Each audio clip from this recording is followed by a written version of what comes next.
My name is Peter Leviton, and it's a good name. Not a great name. You know who's got a great name? Yoko Ono. Yeah, because when people hear music, they go, oh no! Listen, I've got a quick question for you guys. Punk rock is what, 20 years old now, right? So why don't they play it on oldies stations? Oh, Little Johnny Rotten and the Sex Pistols. Anarchy in the UK here on CBS FM. Next up, Jumpin' Joe Strummer and the Clash. Combat Rock here on CBS FM. I don't think that was worth hurting myself. Oh, I'm just glad I was able to make it here, though. I had kind of a scary moment on my way over. I was attacked by a dyslexic psycho. The guy came right up to me and he said, "Are you talking to me?" I said, "Are you talking to me?" Then he pulled out my gun and shot himself. Then he took me to the hospital. I'm doing a lot better, thanks. So listen, I'll let you guys in on a little secret now. I'm Jewish. No. Really? I know it comes as a huge shock to you. A Jewish comic? Good God, what's next? Black basketball players? Korean greengrocers? Yeah, it's a lonely path being a pioneer, but somebody's got to. So I'm Jewish, but my wife is Catholic, and it kind of makes sense that I married a Catholic, Because Catholics and Jews have a lot in common. Yeah, I do. Oh, besides that, Catholics try not to eat meat during Lent. Jews try not to meet people who've lent to them. Catholic mothers tell their sons about the Son of God, and Jewish mothers tell their sons, they are God. Don't you forget it. Oh, yeah. We do holidays a little bit differently, too. Got any Jews in the house here? Yo! You guys all have a good Day of Atonement? It's a fun holiday, isn't it? Jewish Day of Atonement, you basically beg God for forgiveness for all the sins that you've committed the previous year. Yeah, this is great, this is just what Jews need. Another opportunity to feel guilty.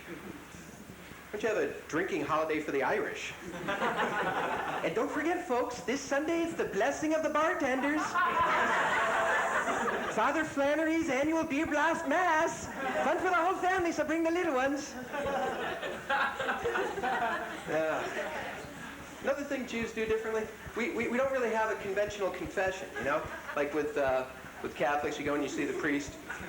We don't do that in Judaism. I think because Jews are just so competitive. I can just picture going in to see the rabbi.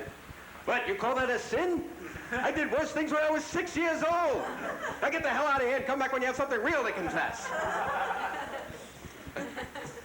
Yeah. You know what's kind of weird about being Jewish, at least for me? Whenever I tell people I'm Jewish, they always do the same thing. They always go, "Gee, Pete, you don't look Jewish." And I never know what to say to this, But is this a compliment? Oh, you mean I don't look like a beady eyes, hook nose heave? Hey, thanks a lot, Mordecai. Appreciate it. You go over to Brian Gumbel's house and tell him he doesn't look black. Oh, yeah. The worst thing about being Jewish, though, is we just don't do nicknames. When was the last time you heard a good Jewish nickname? We just don't do them, But Italians, oh man, these people, they're born with great nicknames, right? Oh, they just give them out at birth, like Vincent the Chin Gigante, Sammy the Bull Gravano. What kind of nicknames can Jews come up with? Abe the Gallbladder Levine. Morris the Schmuck Goldberg. That man was a schmuck, damn it, the best in the business. It's a role model to me. My wife and I, we're both writers, so we're always talking about things. Like I got back from work today, asked my wife how her day went. She said, "Great. I just got a grant from the New York State Foundation for the Arts that awarded me for that essay I wrote on Gertrude Stein and how her use of non-representational narrative has influenced an entire generation of postmodern writers." What'd you do, honey? I wrote a new dick joke. You want to hear it? I've had some great jobs in my day. Who's had a really bad job? Anybody? What's your job? Or what's the worst job you've ever had? Don't be shy. What are you, an undertaker? Hitman? Don't use bars.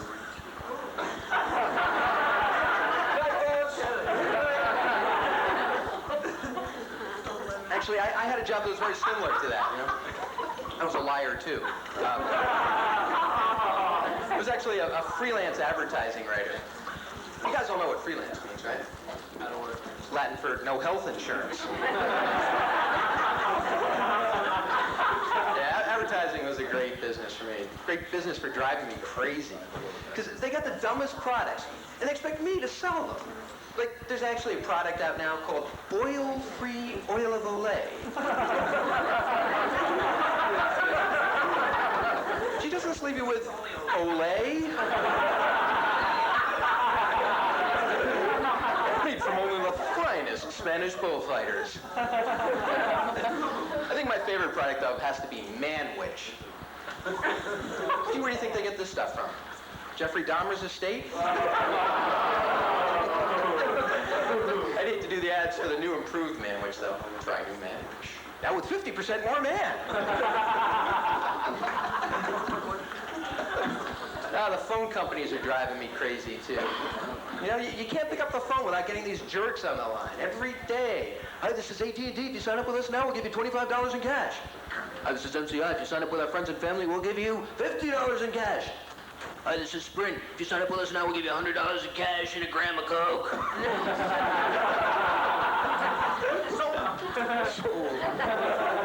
I got the scariest call of all this morning.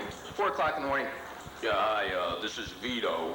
If you don't go with MCI, we're gonna have to whack your friends and family. So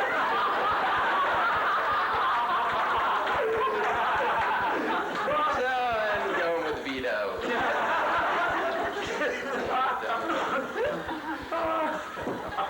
I love to shop, too. I live to shop. I do. I think my favorite store, though, is Hit or Miss.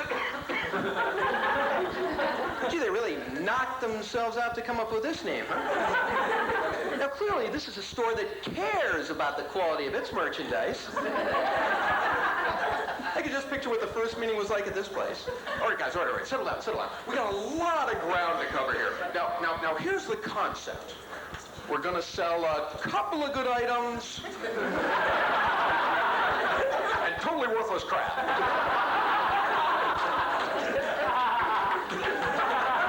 Another great store, Dress Barn.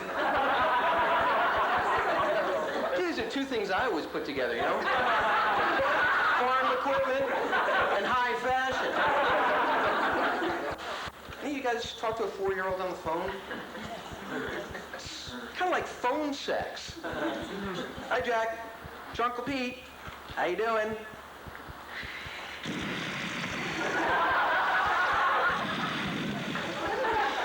What are you wearing? Are you touching yourself? I call him up about 200-300 times a day.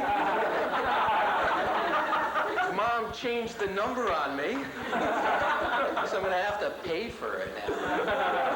I really do believe that we're standing on the edge of the apocalypse. And you know what I can tell us?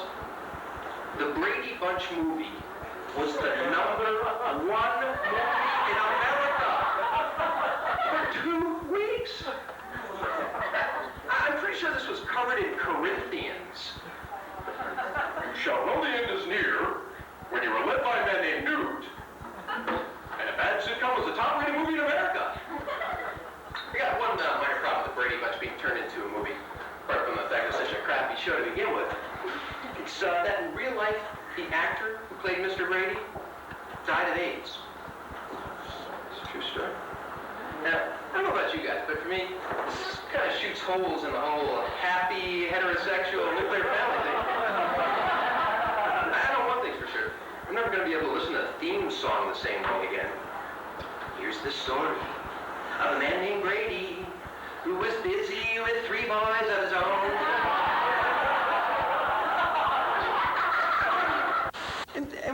there's really only one celebrity that's never let me down. That's Charlie Brown. All right, okay, Charlie Brown fan here. But he's a cartoon character, but let's not be picky. Charlie Brown's the man. Few people realize, though, what a hip happening dude old Charlie is. I mean, he's the only cartoon strip that regularly features a lesbian couple. Sure, Peppermint Patty and Marcy. Come on. It's the classic master-slave relationship. Marcy's always following Peppermint Patty around adoringly, calling her sir. Why do you think her glasses are always fogged up? It's all that sexual tension. They've never consummated the relationship. And why do you think Charlie Brown's never gotten anywhere with a little red-haired girl? She's a K.D. Lang fan. Folks, these things are obvious. There's one other thing that's obvious, too, and I just finally figured this out because I don't get the Discovery Channel, but I'm getting older. News bulletin. And you know how I could tell? I was having this conversation the other day with a 20-year-old kid. Strangest conversation of my life. I'm talking to this kid about pot. All of a sudden, I hear an 80-year-old's voice come out of my mouth. You kids today with your Phillies blunts. We didn't have Phillies blunts when I was a kid. If you wanted reefer, you had to roll it up yourself in a joint with papers. And sometimes they stuck together and they ripped a tad. And if you wanted pot, you couldn't call up your dealer and get him on the beeper and he'd come over in a car. If you wanted pot, you had to get up at 5 o'clock in the morning, walk 15 miles through the snow, and then when he got to your dealer's house, he wouldn't be there. Or if he was there, he'd only have dirt weed and be full of stems and sticks and seeds, and you had to pull them up by hand. But we were grateful, damn it. Listen, I'm grateful, too. I'm Peter Levin. You guys have been terrific. God bless the show.